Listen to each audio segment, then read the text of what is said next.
सरकारी अफसरों की निष्पक्षता बनाए रखने के लिए क्या किया जाए, वो किसी मंत्री के दबाव में रह के काम न करें और जब कभी कोई खामी देखें तो उसकी रिपोर्ट किस स्थान पर करें, कैसे करें, उसके सुझाव भी उसके अंदर दिए गए।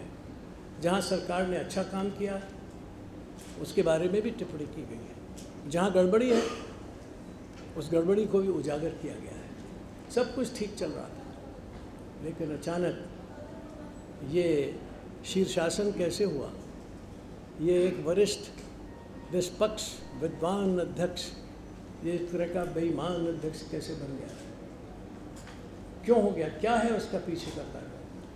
मुझे बहुत अफसोस है, मुझे चिंता है इस जनतांत्रिक परिस्थिति की, मुझे बहुत चिंता है। अगर पीएसी के सदस्यों को सत्ता पक्ष के मंत्रिपरिषद के सदस्य लोग बाहर से स्लिप्स भेजें, चिट्ठें भेजें, टेलीफोन करें और बताएं कि अब आप ये कहिए और ये मत कहिए, तो क्या बात है। क्या पीएसी या संसदीय समितियां इसी प्रकार चलेंगी?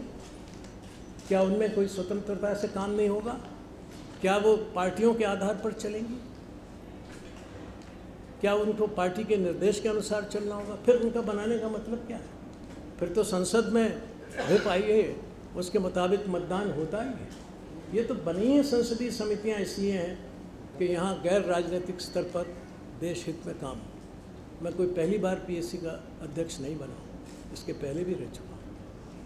अनेक समितियों का अध्यक्ष और सदस्य रहा हूँ, कहीं ऐसा हमने नहीं देखा। मतभेद होना स्वाभाविक है, मतभेद होते हैं, होने चाहिए, कमियां होना भी स्वाभाविक है, मनुष्य बनाता है रिपोर्ट, परंतु उस पर उल्लेख किया जाता है, उसको सुधारा जाता है, सुधारने की प्रक्रिया है। सीएजी रिपोर्ट को देखता है, उसमें अगर कोई संशोधन होता है तो वो करता है, उस संशोधन को भी हम शामिल करते हैं।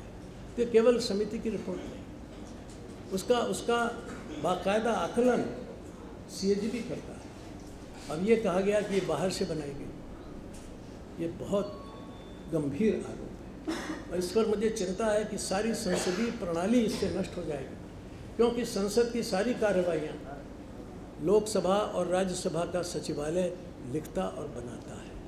फिर तो सारे प्रश्नकाल समाप्त हो जाएंगे, फिर सारे मंत्रियों के उत्तरों पर शंकाएं शुरू हो जाएंगी, फिर संसद की कार्यवाही के प्रकाशन पर क्या लिखा गया है, क्या कहा गया है, इस पर शंकाएं शुरू हो जाएंगी, फिर माननीय अध्यक्ष महोदय के आदेशों पर शंकाएं शुरू हो जाएंगी, फिर ये कहा जाएगा कि ये इनका आदेश राजनीति से प्रेरित है, फिर ये कहा जाएगा कि ये प्रतिपक्ष को दबाने के लिए बदनीयती से काम कर रहे हैं। क्या ये उचित?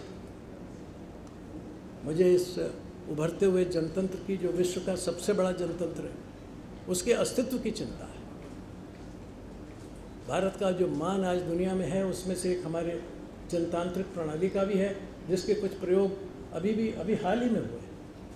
सारी दुनिया ने देखा है, 85-80% मतदान इस देश में ग्रामीण जनता ने किया है। निष्पक्ष चुनाव होते हैं, हमारा आज उसके कारण से मान है। लेकिन अगर ये संस्थाएं नष्ट हो गई, समाप्त कर दी गई, तो फिर जनतंत्र के समाप्त होने में कोई दिन देर नहीं है। मुझे चिंता है। जी हाँ, मैंने पहले ही बताया, आप थे नहीं शायद। तो अभी थोड़ा तो ये सवाल है। अब ये कहा जा रहा है, एक मंत्री महोदय ने कहा है कि हमने ये रिपोर्ट डस्टबिन में फेंक दी। आज पीएससी की रिपोर्ट आप डस्टबिन में फेंक रहे हैं, कल आप संसद के प्रस्ताव डस्टबिन में फेंक देंगे, परसों आप सुप्रीम कोर्ट का फैसला डस्टबिन में फेंक देंगे। ये कहाँ तक जाएगी बात? कहाँ तक जाएगी ये बात? ये सवाल हैं जो इसमें से उठ रहे हैं। मुझे चिंता है इस देश की सारे अस्तित्व की, भारत के अस्तित्व की, भारत के गरीब और आम आदमी के अस्तित्व की। ये सामान्य बात नहीं है। आप रिपोर्ट पर टिप्पणी कर सकते हैं, रिपोर्ट पर की खामियां निकाल सकते हैं, इसमें कोई आपत्ति नहीं है, ये आपका अधिकार है, हर एक का अधिकार है, मगर एक व्यवस्था के साथ। अगर ये कहा जाए कि इस रिपोर्ट में हमारे कुछ मंत्रियों के नाम आ गए हैं, प्रधानमंत्री का उल्लेख हो गया है, इसलिए इस रिपोर्ट के बारे में हम चुप नहीं रह सकते, इसलिए हम प्रेस में जाएंगे, इसका खुला विरोध करेंगे, ये प्रणाली तो ठीक नहीं है। मेरी गहरी चिंता ये है कि आम आदमी का नाम लेने वाली सरकार ये क्या कर रही है। प्रधानमंत्री जी ने अभी कहा पिछले दिनों कि भ्रष्टाचार के मामले में जनता की राय बदल रही है और उस पर कार्रवाई जल्दी होनी चाहिए, लेकिन प्रधानमंत्री जी आपके सहयोगियों की राय तो नहीं बदल रही। ये तो उसी दिशा में जा रही है जहाँ वो चल रही थी। उनकी राय भी बदलवाइए और उनको बताइए कि कार्रवाइयाँ जल्दी होनी चाहिए। उनको बताइए कि भ्रष्टाचार के विरुद्ध संघर्ष में वो साथ दें। और मुझे एक बात का और अफसोस है कि वो लोग, वो पार्टियाँ जिनके साथ लेकर के वहाँ समिति के अंदर कुछ एक ऐसा दृश्य उपस्थित किया गया, आज वो सब मिल के किधर जा रहे हैं। मैं अपील करता हूँ सबसे कि इस मामले का राजनीतिकरण न किया जाए। भ्रष्टाचार ये सारे देश के लिए एक बड़ा भारी कैंसर के देश को नष्ट कर रहा है। सबको मिलकर एक राय होकर इसका विरोध करना चाहिए और जहाँ जहाँ ये हो रहा है वहाँ उसके बारे में कड़ी कार्रवाई की अनुशंसा की जानी चाहिए। इसलिए मित्रों, मुझे आज मैंने जब ये रिपोर्ट पेश की माननीय अध्यक्ष महोदय जी के यहाँ भिजवाई रिपोर्ट, तो मैं इसी उद्देश्य से आपके पास आया हूँ कि इसके पीछे क्या उद्देश्य है समिति का, क्या उद्देश्य है उसके सदस्यों का, हम क्या करना चाहते हैं। और आपसे इस मामले में अनुरोध करता हूँ कि आप जैसा आपके कुछ पत्रकार मित्रों ने इस लड़ाई को शुरू किया, हमने रिपोर्ट में उस बारे में चर्चा की है, उसको आप देखेंगे जब कभी क्या चर्चा की है। हमें इस बारे में अभिमान होता है कि ऐसे पत्रकार हैं जिन्होंने बिना किसी प्रकार का खतरे से डरे हुए रिस्क उठाए और इन घोटालों के बारे में पूरे तौर पर लिखा, बताया जनता को। ये काम तो आप ही ने शुरू किया था, हम उसे पूरे अंतिम तक अंजाम देना चाहते थे, दे रहे हैं और आगे देते रहेंगे। अब ये भी कहा जा रहा है कि अगर डॉक्टर जोशी को दोबारा अध्यक्ष बनाया जाएगा समिति का, तो कांग्रेस उसका विरोध करेगी। यह समिति का अध्यक्ष एक नियम के अनुसार बनता है। फिर ये भी कहा वो नियम के अनुसार है तो एक प्रतिपक्ष के ही व्यक्ति को मिलेगा। किसका नाम प्रतिपक्ष की तरफ से गया है वो तो प्रतिपक्ष के नेता बताएंगे, परंतु बनाना तो प्रतिपक्ष में से ही पड़ेगा। फिर ये कहा जा रहा है कि डॉक्टर जोशी को जो सर्वश्रेष्ठ सांसद का पुरस्कार दिया गया था वो वापस कर लिया जाए, ले लिया जाए। तो कल कहेंगे कि इनको जो order of friend of Mongolia का मेडल दिया था मंगोलिया के राष्ट्रपति ने, वो वापस ले लिया जाए। जो इनको विश्वविद्यालय ने डिग्री दी थी वो वापस ले ली जाए। क्या क्या वापस लेंगे, किस बात के लिए वापस लेंगे? क्या ये किसी की मर्ज़ी से, किसी की कृपा से ये चीज़ें मिलती? ये कहाँ जा रहा है देश? कल को आपसे कहा जा सकता है कि आप आए थे वहाँ, उस पत्रकार ने सरकार का विरोध किया, इसका पास छीन लो, इसको नौकरी से बर्खास्त कर दो। ये कहाँ तक जाएगी बात? ये बहुत दूर तक जाने वाली बातें हैं, सामान्य बातें नहीं हैं। इसलिए मेरा निजी तौर पर तो ये निर्णय है कि भ्रष्टाचार के इस मामले में मैं पूरा संघर्ष करता रहूँगा, देश भर में करूँगा और इस सरकार को ये बताऊँगा कि भ्रष्टाचार को समर्थन देने वाली सरकार अब ज़्यादा दिनों तक टिकने वाली नहीं है।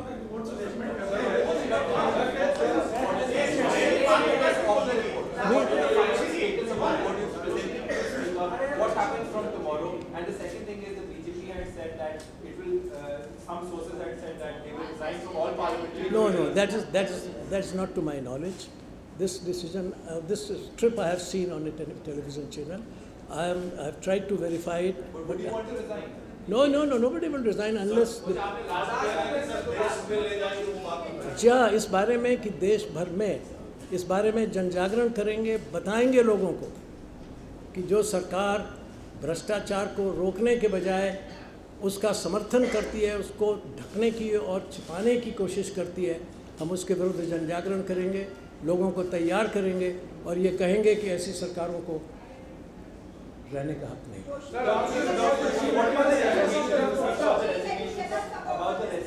I said I have verified there is no such decision of the party to my knowledge. That's all.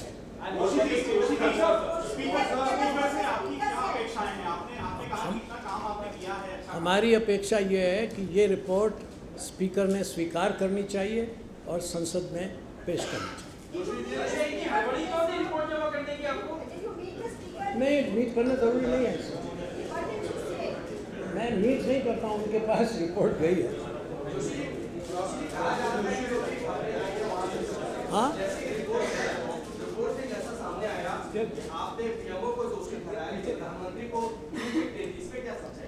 देखिए, हमने न किसी को क्लीन चिट दी है। हमने जो तथ्य हैं वो सामने रखे हैं। हमने ये भी बताया है उसमें, जहाँ तक मुझे याद है, कि प्रधानमंत्री मूक दर्शक बने रहे। जोशी जी 11 सांसद तो जहाँ, लेकिन अगर कोई ये समझे कि हम ये कह दें कि चूँकि प्रधानमंत्री ने घोटाला नहीं किया है, ये हमने नहीं लिखा है, तो जो बात सत्य है, जो तथ्य है, वही लिखेंगे। जहाँ जिस मंत्री का जो उसके अंदर हमें खामी लगी कि उसकी तरफ से ये कमी हुई है, वो उस रिपोर्ट में लिखी गई है। जिस अफसर ने या जिस विभाग ने कमी की है, वो उसमें लिखी गई है। जी, दैट आई डोंट नो। उसके बारे में हमने स्पीकर से ये कहा है कि आप लोगों से मिलके, राजनीतिक पार्टियों से मिलके इसमें आश्वस्त करें कि इस तरह की घटनाएं नहीं होनी चाहिए। और मेरी सबसे अपील है ये भी कि अगर ये होगा तो संसदीय कार्य, ख़ासतौर पर समितियों का कार्य नहीं हो सकेगा। इसके दो ही रास्ते हैं, या तो संसदीय समितियां प्रेस के लिए पूरे तौर पर खोल दी जाएं, वो एक रास्ता हो सकता है। दूसरा रास्ता ये है कि इस मामले में संयम रखा जाए और सच आने दिया जाए। कमेटी की रिपोर्टों के बाद फिर पत्रकार इसके ऊपर अपना काम शुरू करें।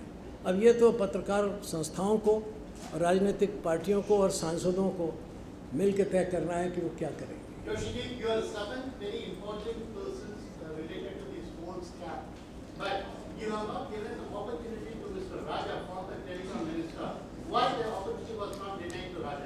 देखिए, बहुत से लोग not in Hindi, not in Hindi. No, I'm sorry, you want to give a message to the people of Tamil Nadu. No, I'm here not to give message to any one single state. I'm sorry, we can't understand. If you want to address the media, for that, you see, I'm very sorry that the general practice, whenever I address then you see those who want specifically in English, they generally stay later on and I speak to them in English. But I will give you see that we were investigating and inquiring from the ministries. We have not called any minister. And when documents and evidence from the secretaries and other sources come, it is sufficient for us. Then secondly, it was argued by many members that don't call anybody who is under judicial review. Judicial review. Raja is the only one person who is seriously under judicial review. So this is a contradictory statement. If at any stage it would appear to this committee or any successor committee that Raja should be called, there is no bar in calling. We call